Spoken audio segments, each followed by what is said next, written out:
శివాయ గురవే నమః. శ్రీ గురుభ్యో నమః. శ్రావణమాస ప్రయుక్తంగా నేటితో ఈశ్వరానుగ్రహం చేత సంకల్పించిన శక్తి పంచాక్షరి మంత్ర పురస్చరణంతో పాటు శ్రావణమాస దీక్ష కూడా పూర్తి చేయబడుతుంది. అందుకు సానుకూలతతో చేసిన ఆరాధన దిగ్విజయం చెందాలని కోరుకుంటూ కాలభైరవ స్వామిని ప్రార్థిస్తున్నాం. కాశీ కాలభైరవ స్వామి ఎవరైతే ఉన్నారో ఆయన్ని ప్రార్థిస్తున్నాం. ఈ కాశీ కాలభైరవ స్వామి యొక్క ఆరాధన ఎందుకంటే కాశీ యాత్ర చేసి వచ్చిన వారు ఈ భైరవ పూజ ఖచ్చితంగా చేయాల్సిందే. కాలభైరవ ఆరాధన అని అంటారు.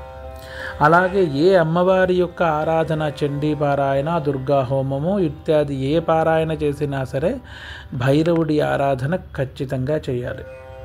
అది సఫలీకృతం చెందుతుంది ఆరాధన చేయడం వల్ల, చేసిన వ్రతము, జపము, అనుష్ఠానము. అందుకని కాలభైరవాష్టకం పారాయణ రూపంలోనే చెప్పుకోబోతున్నాం.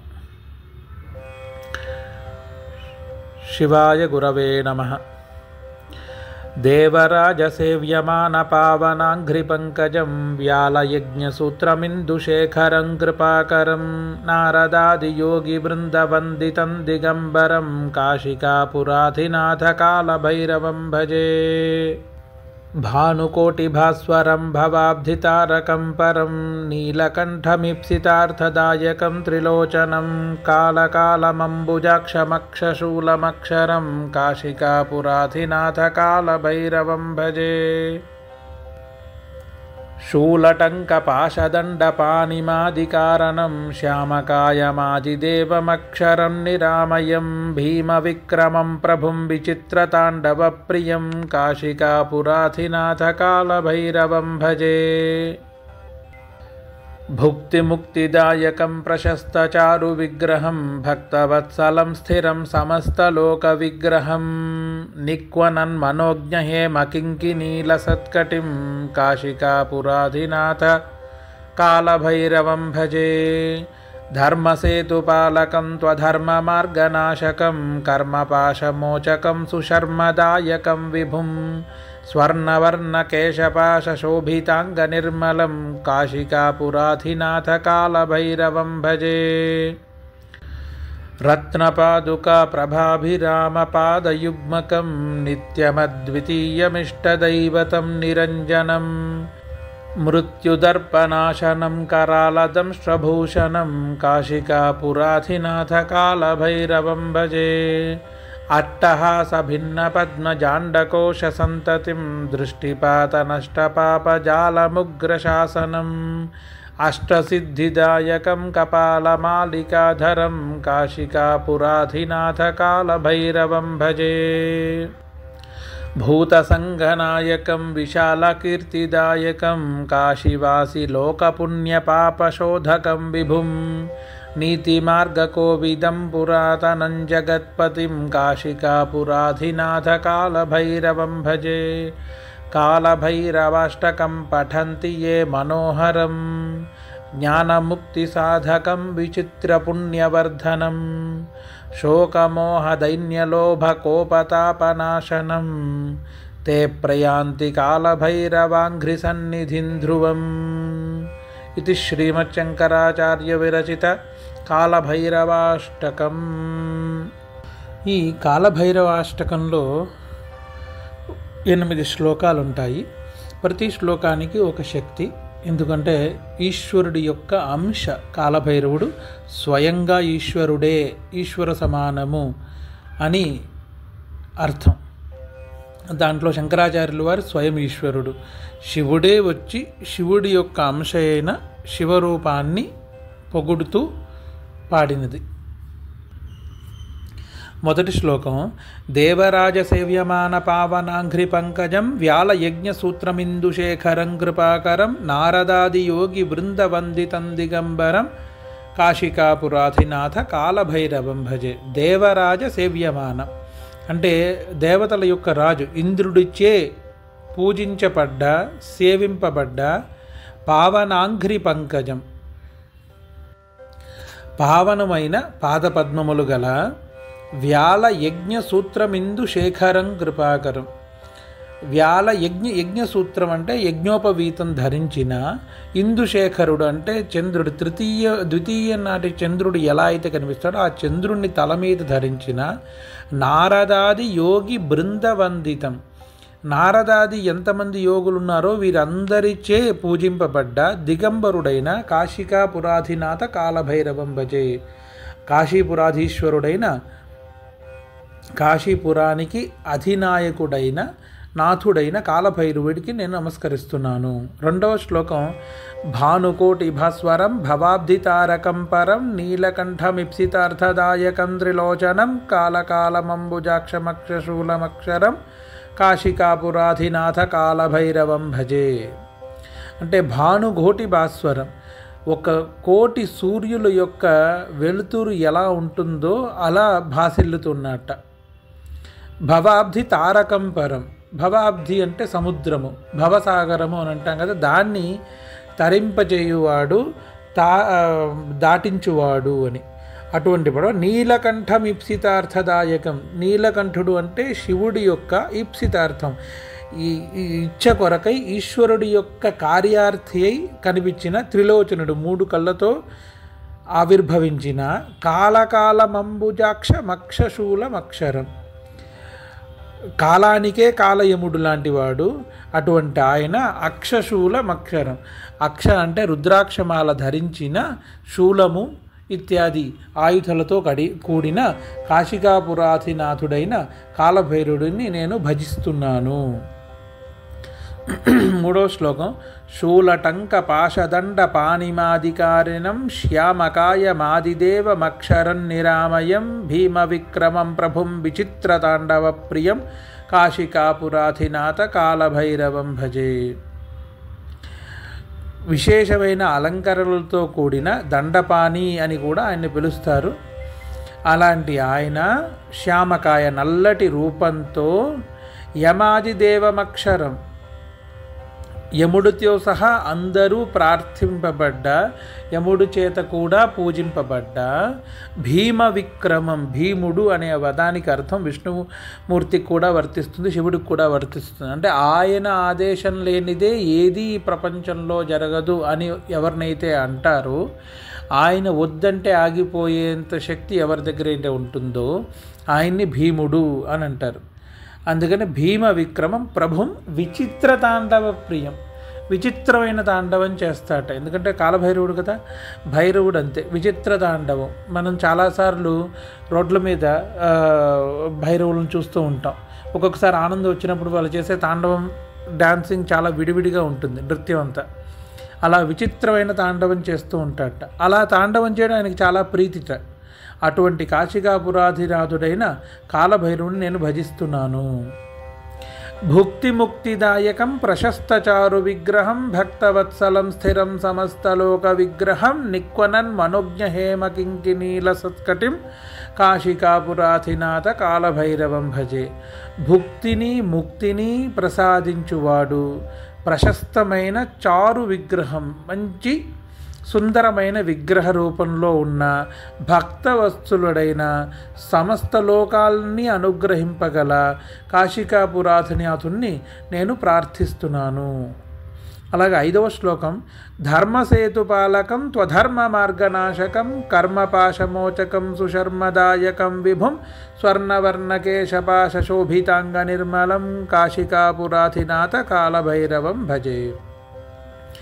ధర్మసేతుపాలకం, ధర్మాన్ని సేతువు అంటే ఒక బ్రిడ్జ్లా కలిపి కాపాడుతూ ఉంటాడట. ఎప్పుడు ఒకరు ధర్మం ఆచరిస్తున్నారు అంటే ఆ ధర్మ పాలన వల్ల వారికి ఎంత మంచి జరగాలో అంత మంచి జరిగేటట్టుగా ఆయన వారధిగా ఉండి రక్షిస్తూ ఉంటాడట. త్వధర్మ మార్గనాశకం, అధర్మ మార్గాన్ని నాశనం చేస్తాడట. అంత అధర్మ మార్గాన్ని ఈయన సేవిస్తే మనలో ఉన్న అధర్మ మార్గానికి ప్రేరితమైన బుద్ధి, మనస్సు ఏవైతే ఉన్నాయో అటువంటి విచారాలని తొలగిస్తాడట. కర్మ పాశమోచకం, జన్మజన్మాంతరాల యొక్క కర్మ వల్లే ఈరోజు దుఃఖాలు, సుఖాలు, కష్టాలు, కన్నీళ్ళు అన్నీ, వీటిలన్నిటి రకాల పాశాల నుంచి విమోచనం ఇప్పిస్తాడు. సుశర్మదాయకం విభుం, విభుం అంటే ఈశ్వరుడు యొక్క ఆశీర్వచన విభూతి శక్తి. సుశర్మదాయకం అంటే కర్మ యొక్క దుష్కర్మలన్నింటినీ మానిపించి మంచి కర్మల యొక్క ఫలితాల్ని సన్మార్గం వైపు తీసుకెళ్లేటట్టుగా మార్గదర్శకం చేస్తాట. ఎలా కనిపిస్తాడు ఆయన? స్వర్ణవర్ణ కేశపాశ శోభితం. వర్ణము ఏదైతే ఉందో అంటే రాగి మరియు బంగారము కలిస్తే ఎటువంటి రంగు వస్తుందో అటువంటి రంగు గల, తామ్రము ఎక్కువగా ఉండే రంగు గల కేశపాశములతో కడిగిన కాశికాపురాధినాథుడికి నేను నమస్కరిస్తున్నాను అని అంటున్నారు. దీని తర్వాత రత్నపాదుక ప్రభాభిరామపాదయుగ్మకం నిత్యమద్వితీయమిష్టదైవతం నిరంజనం మృత్యుదర్పనాశనం కరాళదంష్ట్రభూషణం కాశికాపురాధినాథ కాలభైరవం భజే. రత్నపాదుకలు వేసుకుని నిత్యము అద్వితీయమైన రూపముతో ఇష్టదైవంగా ఉండే నిరంజనుడైన మృత్యుదర్పనాశనం, మృత్యు అనే భయాన్ని నాశనం చేయగల కరాళదంష్ట్రభూషణం. కరాళదంష్ట్రము అంటే రాక్షస పన్ను, భయంకరమైన పళ్ళును కలిగిన కాలభైరవుడికి నేను నమస్కరిస్తున్నాను.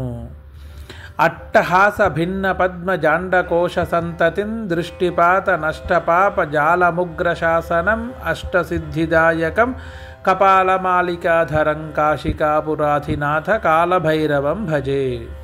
అట్టహాస భిన్న పద్మ జాండకోశ సంతతిం. ఈ ప్రపంచంలో ఉన్న ప్రతి అండజాలని, ప్రతి ప్రాణిని రక్షించువాడు. దృష్టిపాత నష్టపాప జాల ముగ్ర శాసనం. ఈ దోషములన్నిటిని తొలగించువాడు, పాపములని నాశనం చేయువాడు. అలాగే అష్టసిద్ధులని ఇవ్వగలిగినవాడు. అష్టసిద్ధులు అనగా అనిమ గరిమ లఘిమ మహిమ ఈశత్వ వశత్వ ప్రాకామ్య ప్రాప్తి అనే సిద్ధి అని చెప్పుకున్నాం కదా. ఇది కాకుండా యోగా మార్గంలో ప్రాణాయామ ప్రత్యాహార ధారణ ధ్యాన సమాధి అష్టాంగ అని అవి కూడా అష్టసిద్ధులే. యమ నియమ ఆసన ప్రాణాయామ ప్రత్యాహార ధారణ ధ్యాన సమాధి అనేవి కూడా అష్టసిద్ధులే. అలాగే అష్టలక్ష్ములు ఏవైతే ఉన్నాయో అవి కూడా అష్టసిద్ధులే. అటువంటి అష్టసిద్ధులను కూడా ప్రసాదించగల కపాలమాలికను వేసుకున్న, కపాలాలతో మాల ధరించిన కాశికాపురాధినాథుణ్ణి నేను ప్రార్థిస్తున్నాను. 8వ శ్లోకంగా భూత సంఘనాయకం విశాలకీర్తిదాయకం కాశీవాస లోకపుణ్య పాపశోధకం విభుం. భూత సంఘ నాయకుడు అంటే భూతాలన్నింటికి నాయకుడు. శివుడితో ఉండే భూతగణాలు ఎన్నైతే ఉన్నాయో వాటిలన్నింటికి అధినాయకుడుగా కాలభైరవుణ్ణి పెట్టాడు. ఈయన ఏం చేస్తాడంటే విశాల కీర్తిదాయకం. కీర్తిని విశాలమైన కీర్తి అంటే యశస్సు కీర్తి అనేది మనిషి చనిపోయిన కొన్ని సంవత్సరాల వరకు ఉండేది యశస్సు కీర్తి కాదు. యశస్సు కీర్తి అంటే మనిషి ఉన్నా లేకపోయినా యుగ ప్రమాణం ఉన్నంత వరకు ఎక్కడో అక్కడ ఏదో ఒక మూలలో ఆయన గురించి చెప్పుకోగలగాలి. దాన్ని యశస్సు కీర్తి అంటారు. అటువంటి విశాలమైన కీర్తిని ప్రసాదించగల కాశీవాసి అంటే కాశీవాసిలో ఇక్కడ 2 అర్థాలు ఉంటాయి. కాశీలో ఉండేవారి యొక్క పాపపుణ్యములని రాసేవాడు, శోధించేవాడు అని. రెండోది కాశీవాసంలో ఉంటూ ఈయన్ని స్మరించిన భక్తులందరి యొక్క పాపపుణ్యముల యొక్క కొలతను చూసి వారికి మంచి మార్గాన్ని ఇవ్వగల నీతి మార్గ కోవిదం, మంచి మార్గాన్ని ఇవ్వగల పురాతనం జగత్పతి, జగత్తు యొక్క పతి పరమేశ్వరుడైన రూపంతో కూడిన కాశీపురాధినాథుడైన కాలభైరవుడికి నేను నమస్కరిస్తున్నాను.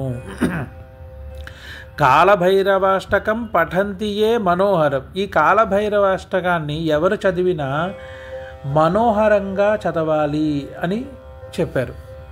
అది రాగం వచ్చా రాదా అనేది ఏం లేదు. మీకు నచ్చినట్టుగా ఏదో పుస్తకం చూసి ఇందాక శ్లోకం చెప్పుకున్నట్టుగా భూత సంఘ నాయకం విశాల కీర్తి దాయకం కాశీ వాస లోక అనే విధానం కాకుండా మీకు వచ్చిన ఏ రాగమైనా పర్లేదు, కానీ వచ్చిన రాగంలో అదొక తాండవం జరుగుతోంది శివుడిది అనేంత భావనతో భూత సంఘనాయకం విశాల కీర్తిదాయకం కాశీవాస లోకపుణ్య పాపశోధకం విభుం నీతి మార్గకోవిదం పురాతనం జగత్పతిం కాశికాపురాధినాథ కాలభైరవం భజే. అలా వాక్యాన్ని శాస్త్రోక్తంగా వ్యాకరణ పద్ధతిలో విడగొడుతూ కుదిరినంత శ్రావ్యముగా చదవండి అని చెప్తారు. దానివల్ల వచ్చేది ఏంటంటే, కాలభైరవుడి యొక్క అనుగ్రహం ఉంటే జ్ఞానము ముక్తి యొక్క మార్గం ఏదైతే ఉందో అది చాలా సులువు అవుతుందట. సాధకుడికి ఆ శక్తిని మార్గాన్ని ప్రసాదిస్తాడట. అది కాకుండా పుణ్యాన్ని 1:5 లెక్కలో అన్నమాట. అంటే ఒక మంచి పని చేస్తే దానికి 5 రెట్లు ఆ పుణ్య ఫలితాన్ని ఇస్తాట. అందుకే ఇక్కడ అంటారు విచిత్ర పుణ్యవర్ధనం. విచిత్రంగా పుణ్యం వృద్ధి చెందుతుందిట. శోకము, మోహము, దైన్యము, లోభము, కోపము, తాపము అనే ఈ 6 గుణాలు ఏవైతే ఉన్నాయో వీటిని నాశనం చేస్తాట. దాన్నే కామ, క్రోధ, లోభ, మోహ, మద, మాత్సర్యాది అని అంటాం కదా. దాన్ని ఇక్కడ ఇంకొక రూపంలో శోకము అంటే దుఃఖించుట, దుఃఖింపబడుట. మోహము అంటే మన దగ్గర ఉన్నది కాకుండా ఎదుట వాళ్ళ దగ్గర ఉన్న దాని మీద ఆశించుట, అది కావాలి, దాన్ని ఎలాగైనా సాధించాలి అనే దాంతో అది అతి మనకి పనికొచ్చేది కాదు, లేదా మన స్థాయి కాదు. ఇలా 2 ఉంటాయి. ఒకటి మన శక్తి కొలది మనం చేస్తున్న దానికి ఫలితం, అది తప్పు కాదు, అది మోహం కాదు. అది కానీ మోహం అంటే మనది కాని దానిపైన ఆశపడటము, మనకు రాదు అని తెలిసి కూడా దాని గురించి ప్రయత్నించి సమయం వృధా చేయాలి. అలాంటి మోహాన్ని. దైన్యము, నా దగ్గర లేదు లేదు లేదు లేదు లేదు అది లేదు ఇది లేదు, ఉన్నదాంతో సంతృప్తి చెందలేక లేని దాని గురించి ఆరాటపడుతూ అది లేదు ఇది లేదు అంటూ బాధపడడం. లోభత్వము అంటే ఎటువంటి దాన ధర్మములు చేయకుండా ఉండడము, సమయానుకూలంగా ఖర్చు అనే దాన్ని ఆలోచించకుండా అసలు ఖర్చు పెట్టకుండా ఉండడం లోభిత్వం. కొంతమంది ఉంటారు, దేవాలయాలకు వెళ్ళినా లేదా బయటికి ఎవరితోనైనా వెళ్ళినా ఎదుటివారు ఖర్చు పెడుతూ ఉంటే ఇతని దగ్గర డబ్బులుండి కూడా ఖర్చు వాడడు, అది లోభత్వము. కానీ ఆ ధనము వేరే ఒక్క రూపంలో ఎక్కడో అక్కడ వృధా అయిపోతుంది. సరే దాచుకుని ఏమైనా సుఖపడతారా అంటే అది దాచినంత వరకే కానీ సుఖపడ్డం అనే శబ్దం రాదు. ఎందుకంటే కొన్ని సంవత్సరాలకి ఏదైనా సరే తపో రూపంలో అలవాటైపోతుంది. అలా కొన్ని సంవత్సరాలు ఎవరైతే లోభత్వాన్ని అనువదించుకుంటారో జీవనంలో, వారి జీవితాంతం వరకు ఖర్చు పెట్టే అనే దాని మాట మీద తీసుకురారు. కాబట్టి మంచి పనులకు కూడా ఖర్చు పెట్టలేక, స్వయం ఆనందానికి కూడా ఖర్చు పెట్టలేక దాన్ని వదులుకుంటారు. అందుకని ఆ లోభత్వం కూడా దోషమే. దాన్ని కూడా నాశనం చేస్తూ తాప నాశనం, కోపాన్ని కూడా నాశనం చేస్తాడు. తాపము అనగా పాపంతో కూడుకుని ప్రారబ్ధ కర్మల వల్ల ఇప్పుడు వచ్చి అది మన మనస్సులోనూ బుద్ధిలోనూ ఆవహించి మన యొక్క మార్గాన్ని ఛిద్రం చేసి అటు మంచి మార్గంలో ప్రయత్నించకుండా ఉండేటట్టు చూసి ఏదో ఒక దాని మీద ప్రభావం చెందిస్తూ, చెడ్డ దాని మీద ప్రభావం చూపిస్తూ మనల్ని నాశనం చేసేది. ఇలా ఈ 6 రకాలైన శోక, మోహ, దైన్య, లోభ, కోప, తాపాది నాశనం చేసి తే ప్రయాంతి కాలభైరవాంఘ్రి సన్నిధిం ధ్రువం. ఎవరైతే ఈ కాలభైరవుడి యొక్క పాదపద్మములను నమ్మి ప్రార్థిస్తారో వాళ్ళకి ఈ రక్ష దొరకడంతో పాటు సన్మార్గం దొరకడంతో పాటు విచిత్రంగా పుణ్యవర్ధనము, జ్ఞానము, ముక్తి, మోక్షము సాధన కలుగుతాయి అని చెప్పారన్నమాట. శివాయ గురవే నమః. శ్రీమచ్చంకరాచార్య విరచిత కాలభైరవాష్టకం సంపూర్ణం.